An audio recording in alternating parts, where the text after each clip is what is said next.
Welcome to Sin the Fields. I'm Tad Whistle. I'm Patrick Stegemiller. Pat, here we are, back at it again. Mm-hmm. You know, when Keith sends you 15 emails, you got to eventually respond. And that's what we've done here. No, we're just kidding. We got a great cause, the Ultiworld charity stream for the Stonewall Foundation. If you have not donated yet, please do so, because I want to see us reach the goal and watch Charlie snap his penis in a mousetrap like in that episode of Black Mirror. Mm-hmm. That is the hidden goal, you know? Like, there's always, like, that little cookie at the end of the jar, as they say. And that's what we're doing here. At 9:30 in the morning, little hungover, unshaven, which is, I think, how people should find us. Couple regular guys. Couple regular dudes. Hanging 9:30 a.m. Wet socks. Wet socks, piss boners. Yep. I don't know if that's the he is me or him, but one of us is certainly frozen. Yep, it was me. You know what I did? Piss boner. I mashed my wireless mouse out of the screen. This is a terrible start to this. And this is why we never did live video shit exactly when we were doing the show. Yeah, 100%. Or live audio stuff. Or a lot, yeah. But yeah, we're here, and you know it's great to see you, Tad. Great to be back working with Sue, producer. And it was really great to see the last message from our group chat of the three of us before we started talking about this. Sue, do you have that? Can you throw that up? Yeah. This is like from 3 years ago. And it is the last message in our 3-person group chat. There he is, Keith Rayner, as a buxom wench. Charity hero Keith Rayner.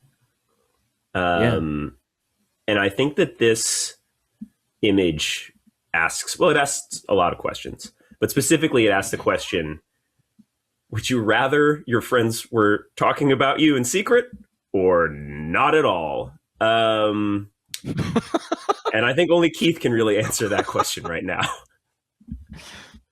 Would you rather your friends be turning you into a wench fanfic or leaving you alone forever? And I think we sort of answered that. But we've got a big show here today. And I want to thank the people who have made it happen. Again, both Keith Milky Rayner and Charlie, who have put this whole live stream together. Make sure you're donating.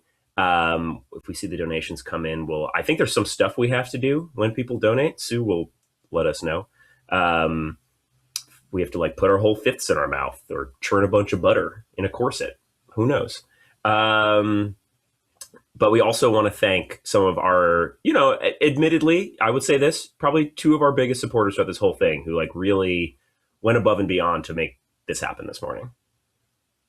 Yeah. Shout out to Cody Bjorklund and Nick Stewart. They're sort of part of our brain trust. We were not originally going to do this. We had, sort of put Sin the Fields to bed forever.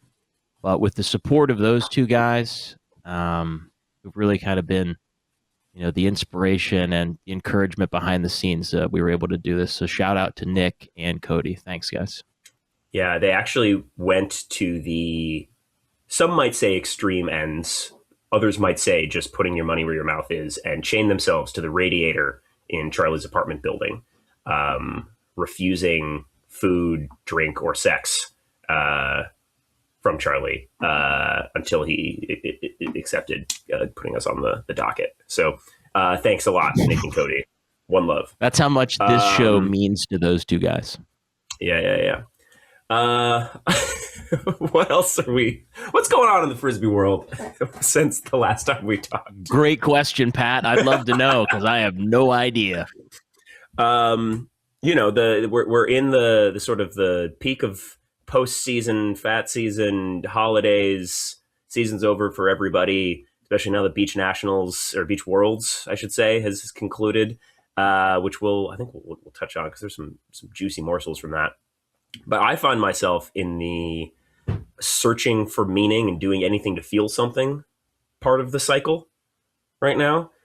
Season ends in the fall, too soon to start thinking about what next year may bring. So now it's really just doing really dumb things to try to feel anything, which I think we all have our own version of that. And this year, a couple teammates and I, the boys Evan, Rue, and Henry, we did a 10-10-10 a few weeks ago. Tad, I don't know if you're familiar with this. Just in our brief text exchange about it, but Pat, it sounds insane. Actually sounds maybe worse than the 6, 12, 18, 24. Go ahead and tell people about it. It's simple. It's just you run a mile to a pizza place, eat a slice of pizza, drink a beer, and then just do that 10 times.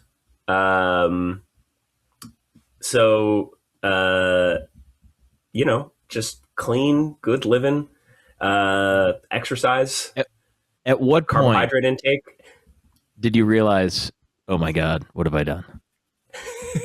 So I think it hit everybody differently. For me, it was like the first 6 stops, best day of my life. Just out here running with the wolf pack, drinking some beers, eating some pizza. And then stop 7, hardcore crash out, throwing up into trash cans, wanting to die. But for some, it was more of like a slow ramp up. It was really hard. And I will also clarify this. These are not like slices of a Domino's pie that you get that are like tiny little toothpicks that are like, carved out. These are like full ass, like slice shop slices. This is real New York pizza. Yeah, exactly. I will say this. So one of the guys doing it, Henry Fan, national champion, won a club national championship with Seattle Mixtape, said this was harder than winning nationals. He said it's so individually challenging, and there's no one to bail you out. You can have 6 bad to mediocre games as an individual and win a championship, but a 10-10-10 is like a true test of one's mettle. And yeah, it says a lot. It says a lot. It really says a lot. I think, look, way more people have run a marathon. I'll say that. Think about every like weird like idiot who was able to run a marathon. There are a lot of people who are very accomplished and worked very hard and ran a marathon, and it's cool. And marathon day is great. I love the collective city, marathon. That's great. But a lot of people have managed to run a marathon. And I don't know how many people have managed to do this. I think this is way harder. This pushes your limits in a different way.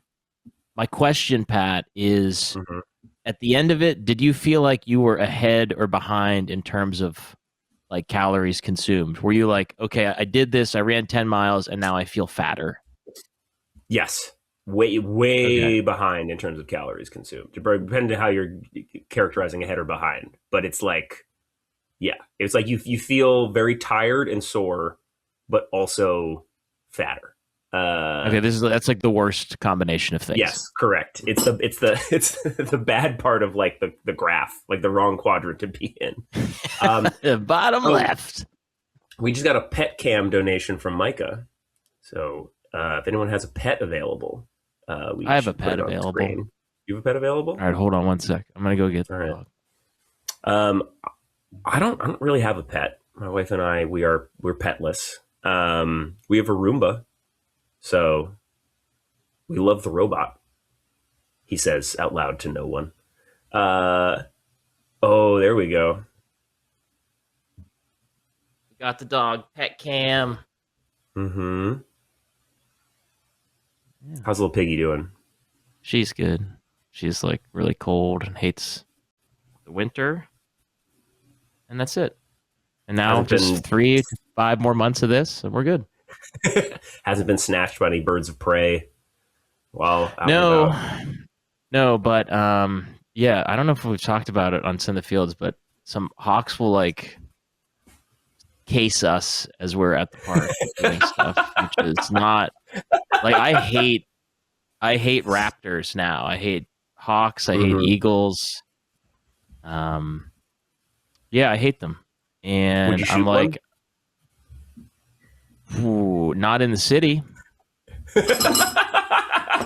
Because that would be a career ender for a variety of reasons.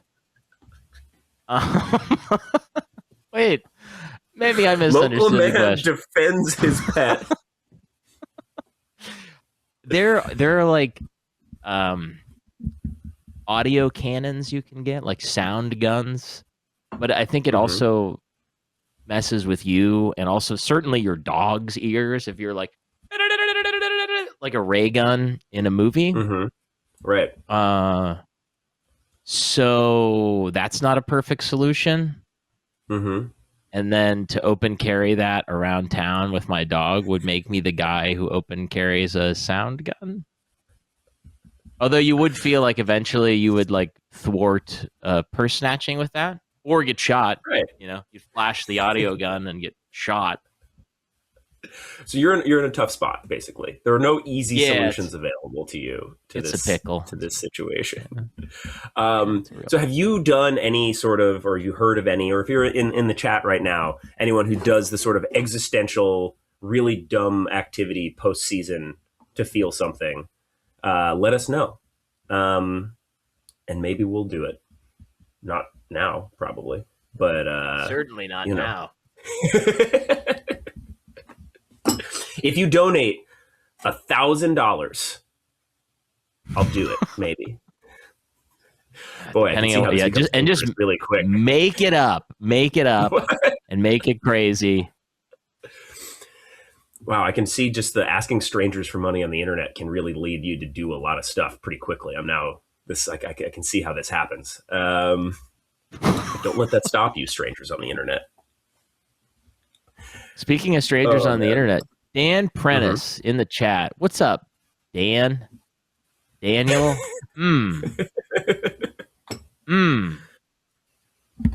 Apparently the next milestone for this charity thing is Keith and Charlie doing a TikTok dance. So stop donating.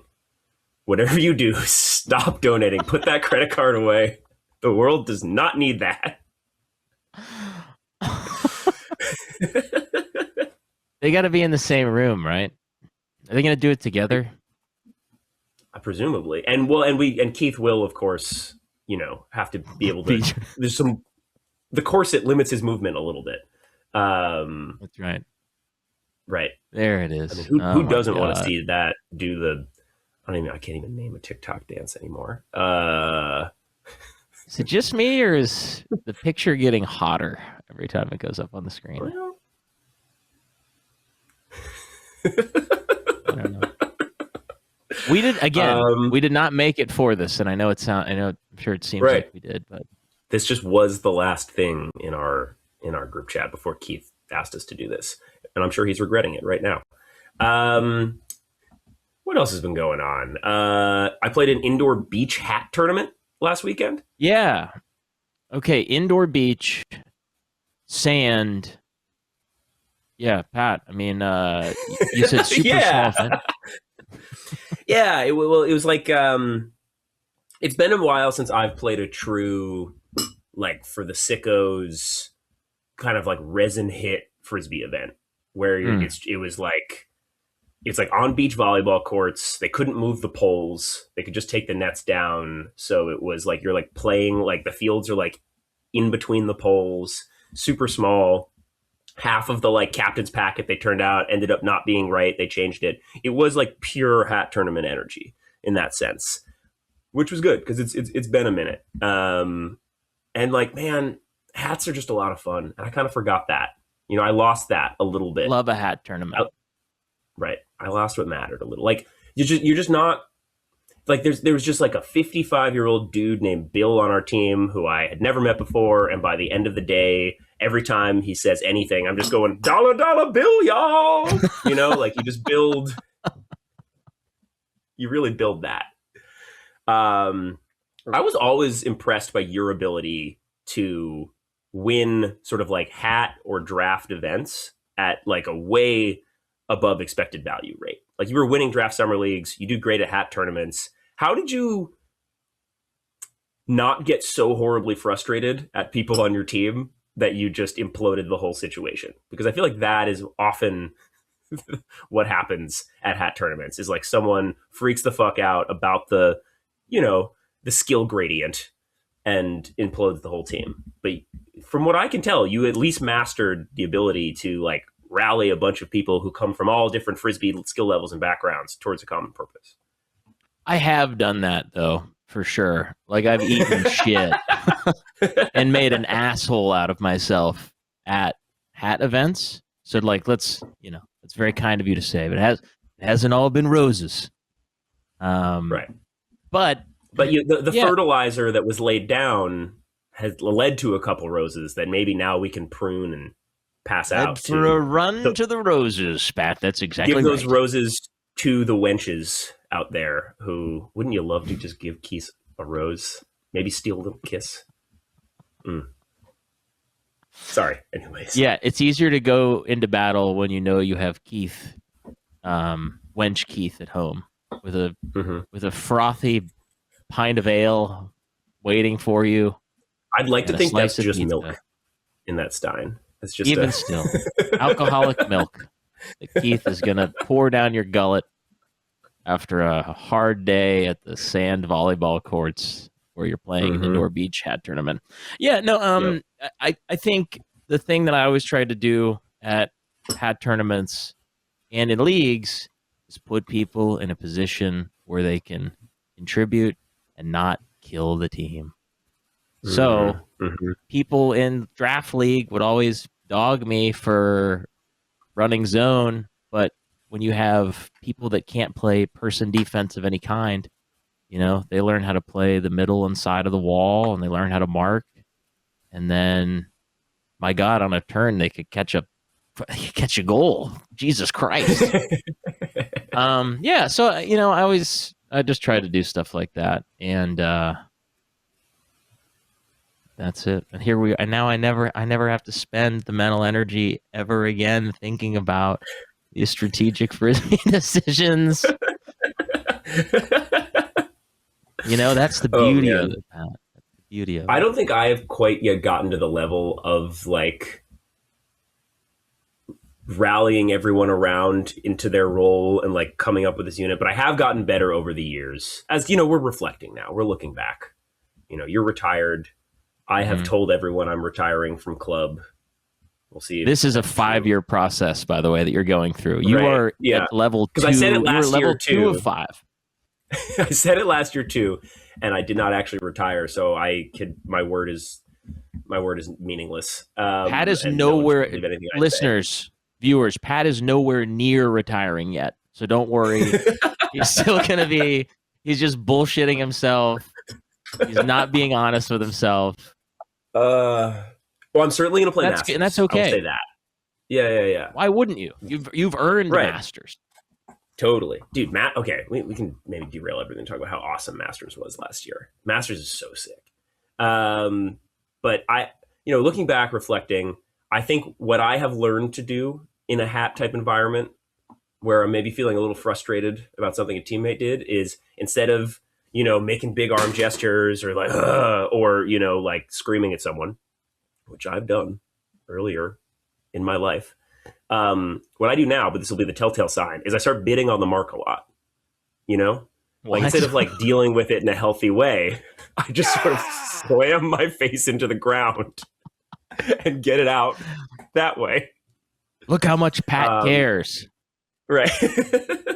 So just, it's just like, the college sophomore guy who keeps running to pick up every, you know, turnover and then throwing a blade to no one, instead of, you know, telling him like, hey, stop acting like you're a Make-A-Wish kid out here, I will just bid a lot on the mark.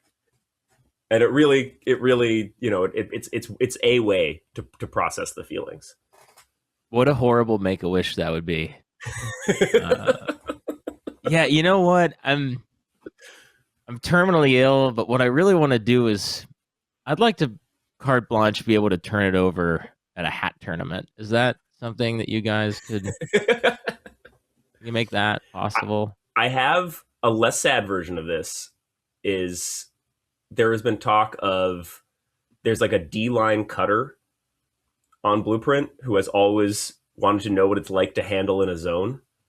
So we were thinking about like for this dude's birthday, What? like yeah. How have they not done that? They didn't play in college. Okay. And so then like they've only ever been a D-line cutter in their Frisbee career. And they're really good and they can throw and everything, but they've just only ever played. And if you're a D-line cutter, you just never handle in a zone.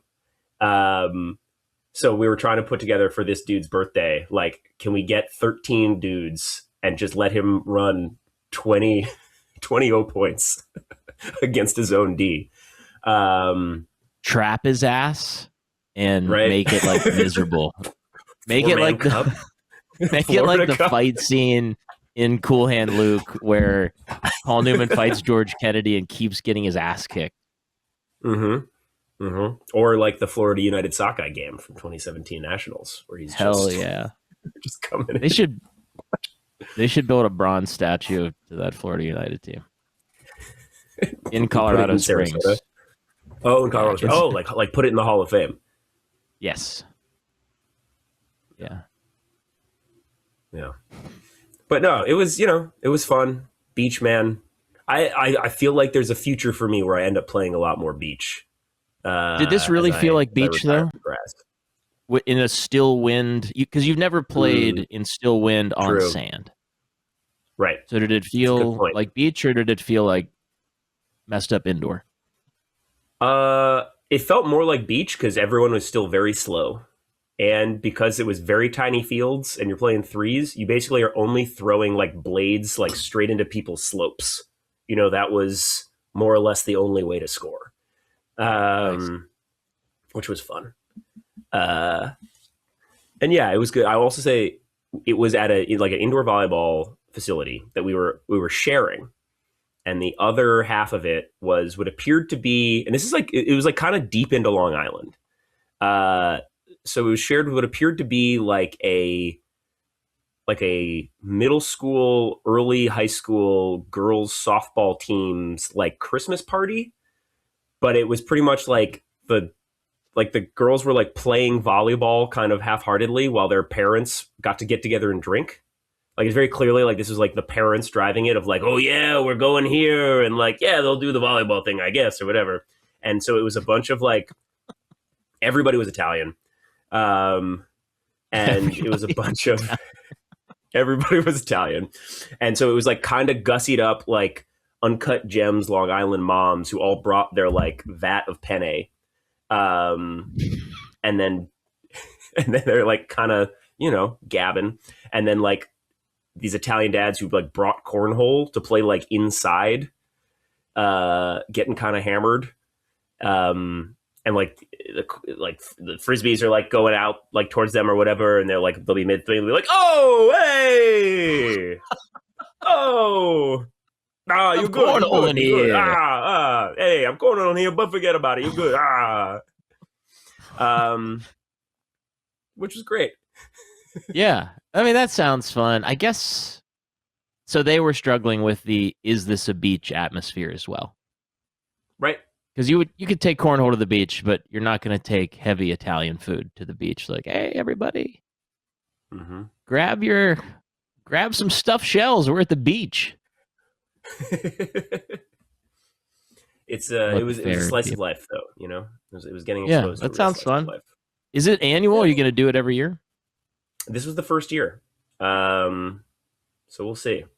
But I could see, when I definitely retire next year, have some room on the schedule, not for other life things that have been putting off while committing to this, but for going to one-off indoor hat beach tournaments.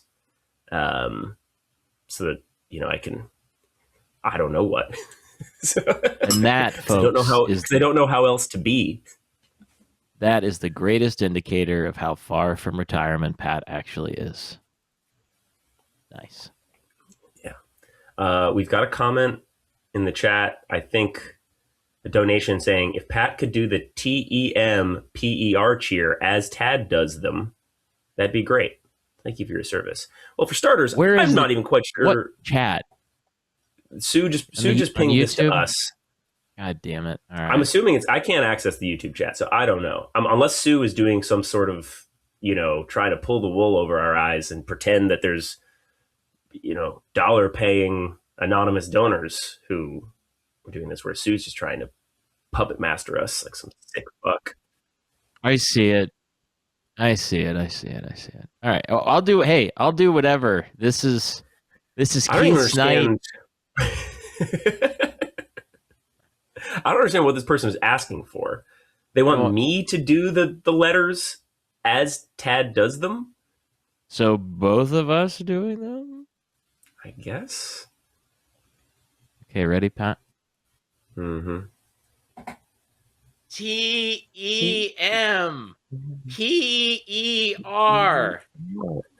TEMPER. Temper. That's who we are. All right, put the money in the fucking thing now, Buster.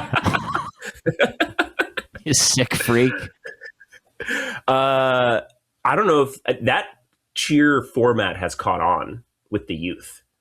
I don't know if you're aware of this or if you played any role in originating it back in like 2018 or whatever. But yeah, I was part of the 2015. Joe Bender. Yeah, Joe Bender. There's no shout out Joe Bender's dad. What's his name? Oh, yeah. Bender's dad. One dude on the sideline. Right, yeah. Okay. Yeah, Bender did it once as a joke, and I was like, no, you're a genius. That's brilliant. Bender was Elvis, and I was the Colonel. Caught in a trap. I see Jasper Tom in the YouTube chat saying that was him. Jasper, you dirty dog, you. And I guess he wants me to do push-ups too. I'm not going to adjust the camera, but I can do them, I guess. 9:30 in the morning, a little bit hungover. Pat, keep this godforsaken ball in the air. Absolutely. So we've got Fox AMT just sent a nice sizable donation in, who apparently wants to see Keith and Charlie wiggle themselves in corsets on this TikTok dance. I think they're all they have to both be in corsets is what I'm reading into this. So thanks, Fox Amped. Sue saying Pat do the cheer. All right, for you, Sue. For you. I'll do this. PISSER. Temper. That's who we are. Did I get it? Did I do it? That was pisser. Ah, fuck. Hey, wait a minute. Wait a minute. All right. Well, it happened. Mm-hmm. All right. We actually have one real topic we want to cover on the show here today on this weird hodgepodge of whatever is going on. And it's to say goodbye to a great man. Of course, we're talking about Tom Crawford, the now former CEO of USA Ultimate. I think we all get caught up in the hustle and bustle, the clicks of every day, just scrolling on to the next thing. And I don't think we as a community have really paid our due to our leader, visionary, the chief, the crawdad, Tom Crawford.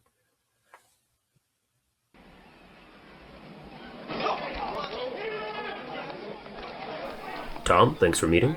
I just want this transition to go smoothly, and I'm excited to hit the ground running. Please, fire away with any advice on how I can best serve USA Ultimate and its members.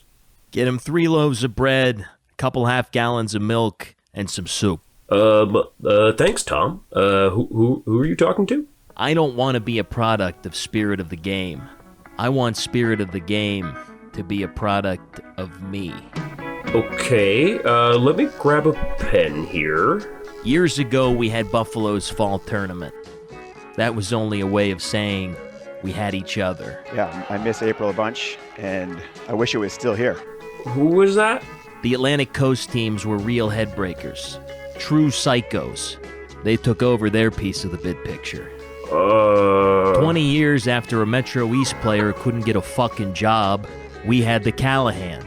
May she rest in peace. Wait, what? Spike ballers from down Providence tried to tell me what to do, and something maybe happened to them. Oh, goodness! That's what the International Association of Quidditch don't realize. If I've got one thing against the snitch chasers, it's this. No one gives it to you. You have to take it.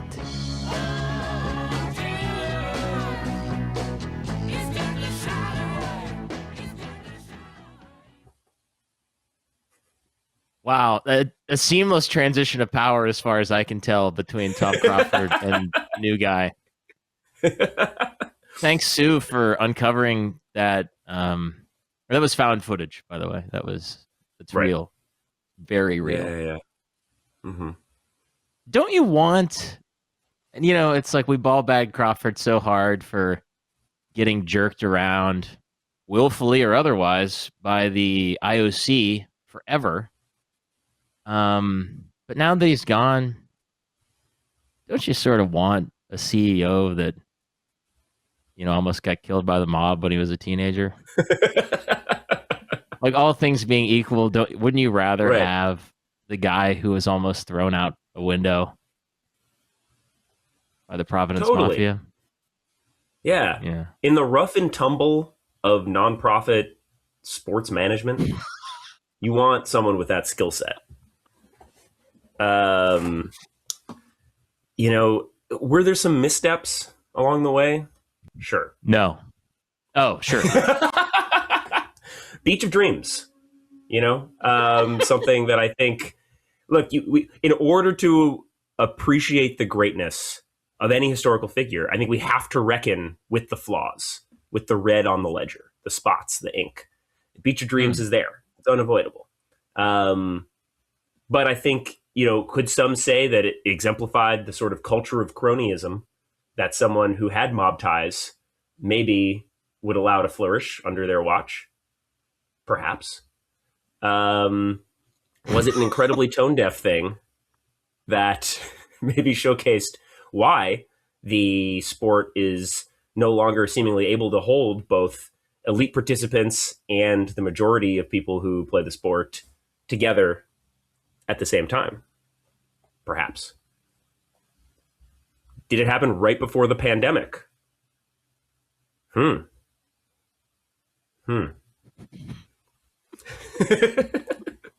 remember they went to the amusement park? My God, that was the dumbest fucking thing yeah, possible. If people don't know what we're talking about, go, unless they scrubbed it all from the internet, USAU Beach of Dreams.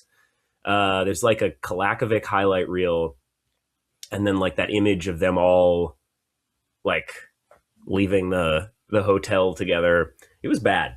But it's nice to see what the elites are doing.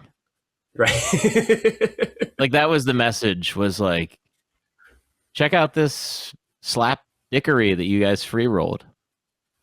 Mm-hmm. Look, Mickle's on the teacups at this amusement park. Check them out.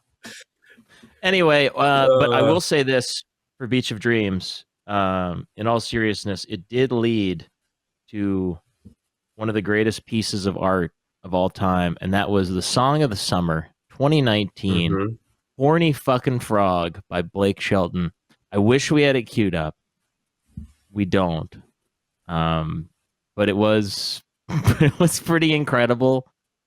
So we'll always have that piece of art.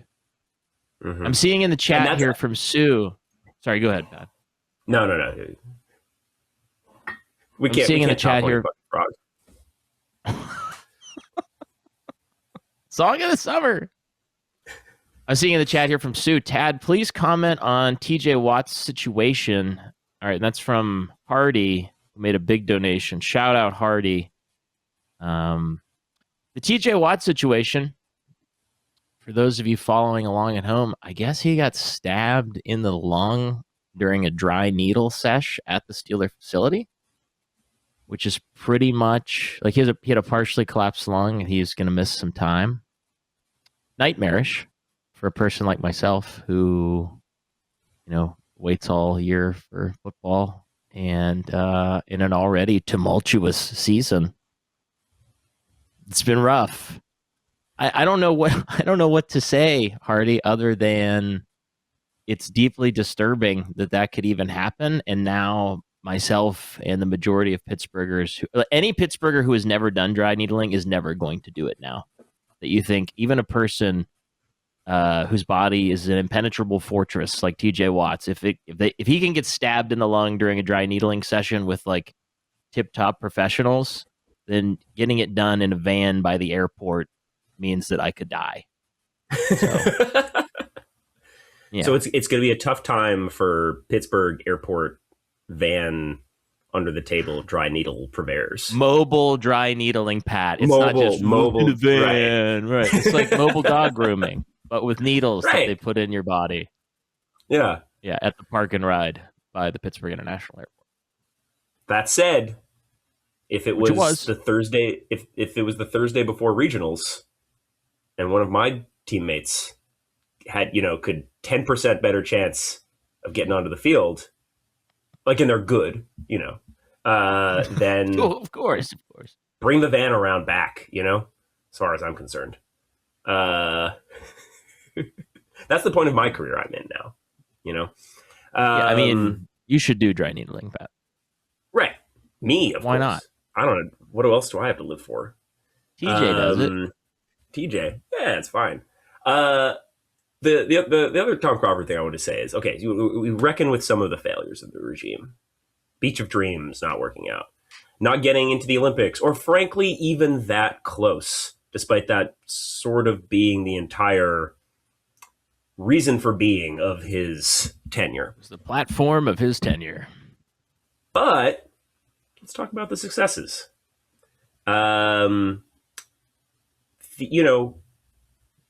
He oversaw the Callahan returning to the Metro East, which is huge, which is really big.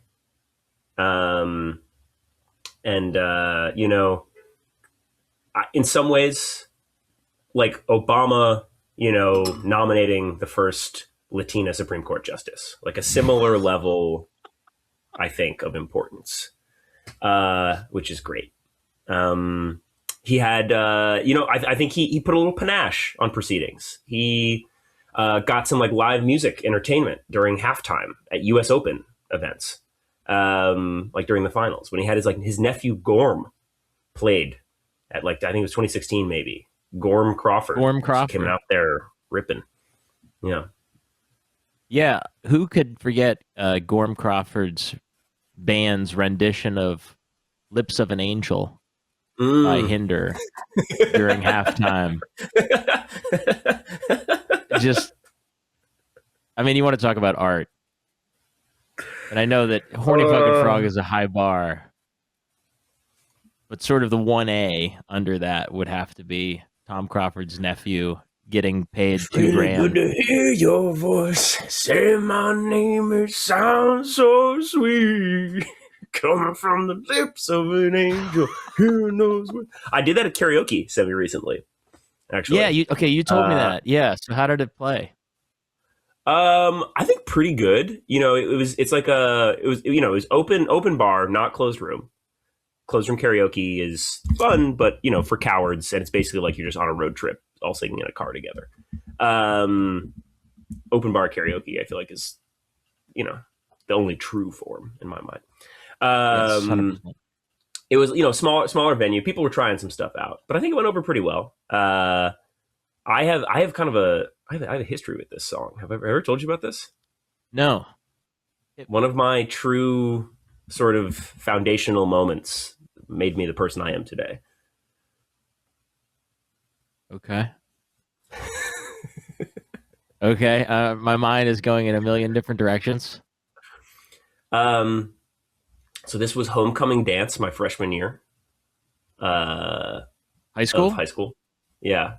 Okay. Yeah. And there was there was a girl, and I was, like kind of had a crush on her or whatever, and had gotten to the end of the night, the end of the dance, and of course, in 2006, at the end of the big last slow dance song, of course, is "Lips of an Angel" by Hinder. There was no question that that was the cultural force. And we were in some classes together. We sort of sat next to each other a bunch. We had a little bit, whatever. And I saw her. She was standing there, clearly just looking for someone to dance with. And I had this moment of this is it. You're gonna step up. You're gonna ask her to dance. This is you stepping into adulthood and manhood and being self-possessed and confident. You can the waters had parted for it to happen. And yes. I just completely choked. My feet would not move. My mouth got dry. I just dead in the water. And I'm just standing there, and I watch as my friend Liam, my boy, comes up and asks her to dance. And they start dancing, and then they date for the rest of high school. Just 4 years. Oh my God. Yeah. It could have been you, Pat. Maybe could have been me. Who's to say? And you know what? And I'm sure it was supposed to be them. If they end up dating for 4 years, it means that was how it was meant to be. But watching this whole scene play out I was on the golf team at the time, the only freshman, and one of the seniors there was dancing with his girlfriend, and the two of them watched the whole thing happen, and he just looked at me and just went you fucking blew it, my man. No. It's really good to hear your voice saying my name. It sounds so sweet, coming from the lips of an angel. Hearing those words, it makes me weak. Oh no. So I brought that experience to my karaoke performance, and I think people could tell. People could hear it. Emotion, feeling. Wow. Mm-hmm. And now you have to hear lots of self-loathing. Yeah. Yeah. Just That's a bummer. Knowing the universe presented you a moment and knowing that you completely froze up and failed to take it. And imagine being Hinder. It's we were there for Pat and he fucking choked. Right. God damn it. I have a story with that song as well. We went to a tournament in it was JMU's tournament, Hellfish Bonanza. This is 2007, so it's still hot. It's a hot song, Mm-hmm. That it was the slow dance song at homecoming for you is crazy. But those were the meteoric heights that it had reached. So right. We get to this tournament and we get in super late. It's 2 a.m, and we're in the hotel and we're all asleep. And there was a dude on the team who was a year younger than me. And remember, you could have custom ringtones based on who called you. So, Pat, if you called me, I could have "Walking in Memphis" as my custom ringtone. It's Pat. Yeah. I was walking in Memphis. Yeah, Memphis. Right. So, 2 a.m, we're trying to sleep. We got a game at 8, and we just out of nowhere hear, "Coming from the lips of an angel." And it was this dude's custom ringtone for his girlfriend. And we ball bagged him forever. Everyone was really mad. I'm not sure that he played the next day, out of spite for the wake up to "Lips of an Angel." And his only crime was not putting his phone on silent. I actually texted with someone about this. My buddy Donkey, we texted about, remember when Tyler's phone went off? We texted about this 2 weeks ago.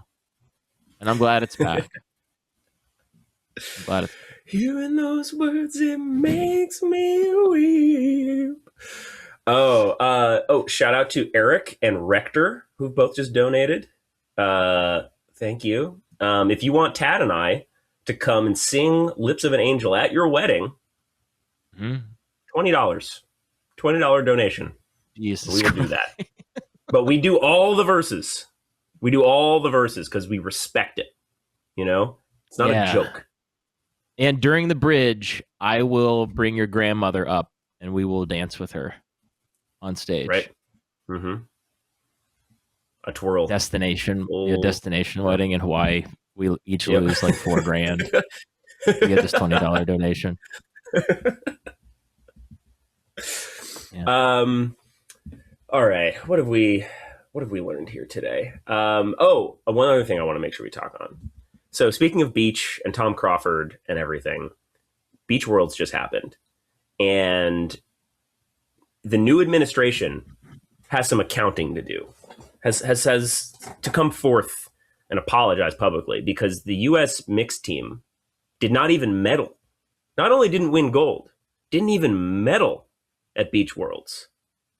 So I don't know who this new Kevin Erbenbach guy or whatever is, but it's off to a rocky start. And where was the pride? No, there's no way under Tom Crawford's watchful eye that the U.S. team is going to not even medal at an event. That's crazy. You can really tell that Kevin Erlenbach has never been dangled over the ledge of a school right? roof. Right. This is what I'm saying. You can tell. Yeah. Wait, have you seen Khalif's Instagram post that he put up after the team lost? I have not. What does it say? All right, Sue, do we have it? Okay, yeah, we have this here. And so Khalif El Salam, a member of Team USA Mixed for Beach, I will say this, one of the more iconic Frisbee related social media posts in a long time. I'm not like deep in the Frisbee social media game the way that we were back in like 2015 or 2016 or whatever, but I have not seen someone like post to this level in a while. There's really a lot going on here. There are reps I left on the table, eating decisions I shouldn't have made, and leadership positions I didn't take just to be in the moment. But he's not done yet. They'll have to kill me first. This is like a non-practicing team, though, right? Like, yeah, I believe so. Yeah, before let's not go nuts, I guess is what I'm saying. I appreciate the passion. Mm-hmm. I made some eating decisions last night that I shouldn't have. So I understand. Boy, yeah, I don't know. Yeah, I'm glad to have. I'm glad to not be wrapped up in Frisbee social media. I just think there's no way that Tom Crawford doesn't come by and knock that pint of Haagen-Dazs right out of Khalif's hands. If Crawdaddy was still in charge, still running the ship, iron fist. Yeah. Imagine Tom Crawford, like everyone on the Beach Worlds team, like, okay, get on the scale. Like he's Ace Rothstein in Casino, where he's like weighing the dancers. Yeah, this is the Tom Crawford era. Call it what you want, but at the end of the day, you want a guy who's seen a low-level mafia lieutenant put a gun in another person's mouth. Right, because of the trickle-down effect. I'm not saying Tom Crawford should put a gun in anyone's mouth, but no one has said that. Of course, no one is saying that.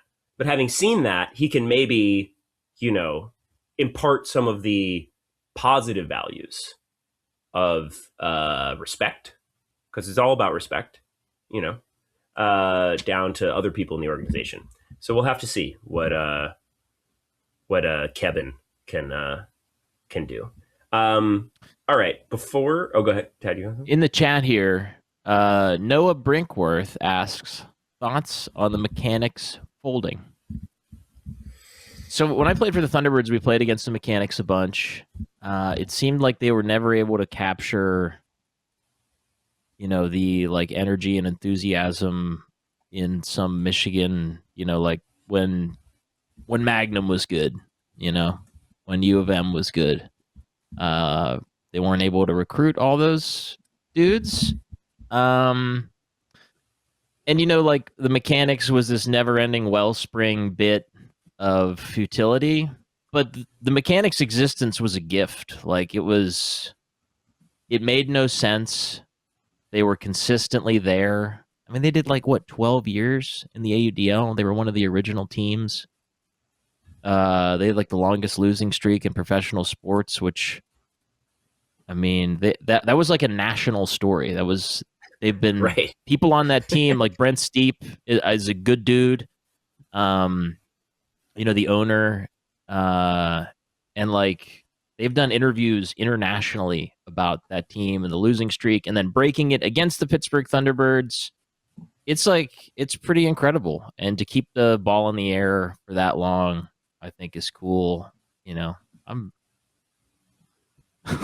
unless I really hate a team, I'm never happy to see them fold. And I didn't hate the mechanics. And but is there any part of you that's happy to see them fold in a like? It's probably better for Brent Steep to not have this going on anymore. Like having them fold in that it's like the best part of my day is when I like right before I pull up the UFA homepage when I think maybe the Thunder or the mechanics won't be there anymore. Won't be there. Yeah. Goodwill Hunting, Ben Affleck encouraging right. Matt Damon to go on and do bigger things and leave us all behind. Right. Yeah. From that vantage point, I am happy to see it. And, I will say this, Brent Steep, probably the most singular person we ever interviewed on Sin the Fields. He's one of the most interesting in terms of the number of different things that he's done. He was like a very high level laser tag player, and he told us that he benched like 3 times his body weight and blacked out or something like that. So for like 2 days, like went into like a low grade medical coma for like 2 days after a bench press contest. He also told us that he only sleeps 4 non-consecutive hours every day because he does like global life coaching. So he's just like doing life coaching for people in time zones all over. So from that perspective, and he has kids. So like I'm glad the mechanics got their win, right? I'm sure that was that was awesome. And now can, like, they won as far as I'm concerned, and they will exist forever as one of the most interesting footnotes in AUDL UFA history. Absolutely. Heartwarming story all around. Now that Brent Steep can like spend 15 more minutes with his kids, hopefully. My watch has come to an end. Vanquish me. All right. We are almost out of time here, but we do have time for a little trash fuckboy to close us out here. I have an idea. I have 2 ideas, but do you have a trash to get us kicked off with? Sure. I wrote him on an envelope here. Okay. This is a real pick'em between 2 bad ones. Mm-hmm. So I'll just pick the worst one. So when I go down to a Steeler game, I'm coming back. Uber prices are crazy. It's tough to get an Uber. So I walk like a quarter mile from the stadium to this one bar, and I hang out outside there, and you see the Uber drivers who are like ready to become jitney drivers, which means they're ready to turn the app off. Mm-hmm. So like you have to be looking at Uber prices, and so that you have a negotiation point with dudes that are like, "How's it going?" Like, "Looking for a ride. What's up with you?" And they're like, "Where are you headed?" And you tell them. So if it's like 65 on the thing, they're like, "Okay, what are you thinking?" I'm like, "I'm thinking like 30." They're like, "I was thinking like 60." I'm like, "It's 60 on the app. You're going to shut the app off, right?" The guy's like, "Yeah, of course." I'm like, No, that's not how this works. Let's not be offensive here. I mean, like, hit me with 50 and let's work from there. You can't start with 60. Of course, it's after a Steeler game. So it's like, I'm sure I'm not arguing with a lot of charisma and charm at that point. Yeah, right. Oh, I'm passionate. Make no mistake, but I'm not making like any cogent points. I'm like, 60? Are you fucking crazy? And then they drive off because I'm obviously a lost cause and a loser. So for that reason, for arguing with Uber drivers who are trying to become Jitney drivers, I am trash. Trash. The old switcheroo. That's right. The old That's great switcheroo. All right, we got to move quick here because we have we've got people who are going to actually genuinely probably try to successfully advance the cause of this charity drive coming on in about a minute. So real quick, the second trash here, YouTube Shorts. Stop. Yeah. Stop You're it. trash, Brock. Just stop it. It's bad. It's bad. Pat, you told me before the show that you have like an ad blocker or a pop-up blocker that has shut off YouTube Shorts. This is true. It's called Unhook. That's huge. Yeah, highly recommend I'm like it. hooked on them. I mean, I'm not hooked, but I find myself in the scroll, and I'm like, I've basically watched Nurse Jackie now. You haven't? You know, it's like I watched 10 Nurse Jackie shorts. Like, I get it. I don't have to get it. Yeah, I don't have to watch it. No, just stop it. All right, and then the last one here. We don't have a ton of time, but also from Beach Worlds, there were some calls. You know, the U.S. mixed team got jobbed by Canada in that one. Which again, you know, if Daddy Crawford is there, maybe everyone shows a little more respect. But then the French women's team also got kind of jobbed by the U.S. women in the semis. You know, who knows exactly? It was a fast count. Was it a stall? Kind of whatever. The thing that happened. You got to live with it. You got to move on, which is something that neither of us are ever capable of doing, I realize. But then on Instagram, they like made up like their own gold medals and stuff. And we're talking about like, we're like the real winners. And I might have this not entirely factually true, but it's basically what happened. A, you're not. B, you would have had to win the gold medal match anyways. This was the semi, you know? Think about that. So we wanted to give them the gold medal of this show of TTF because the French women's team, maybe just all French women to be safe. You're a fuckboy. Cause you's a fuckboy. My mama even said it. We did it, Pat. We came here and we accomplished everything we set out to do except drive donations. No, seriously, if you're able to, please donate to the Stonewall Foundation. They do good work, and we're getting closer and closer to Charlie and Keith smashing their privates in a rat trap. Mm-hmm. All right. Well, coming up next, we've got Sideline Talk with Malika Anderson. But producer Sue, why don't you take us out here? For Tad Whistle, I'm Patrick Stegemiller. It's rich. It's compelling. It's Keith Milky Rainer in a corset. It's in the fields.